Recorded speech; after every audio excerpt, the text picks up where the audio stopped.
Hey guys, I want to show you how to make a low-carb, cheesy, heavenly cauliflower mac and cheese. You want to start out by cutting up your head of cauliflower into little pieces, spreading them out on a baking sheet with parchment paper, and bake without oil at 400 for 20 to 25 minutes.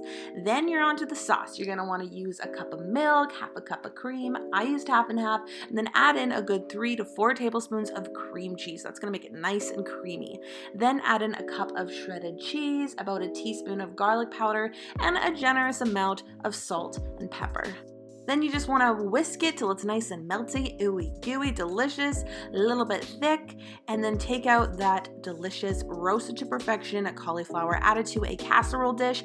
My casserole dish was a little bit big, but that's okay. It doesn't have to be perfect to be delicious. And then just spread it around, and that's when you add the star of the show, that cheese sauce. Oh my goodness, I'm telling you, you will not even miss the macaroni, the cauliflower, and the cheese. Oh, so good.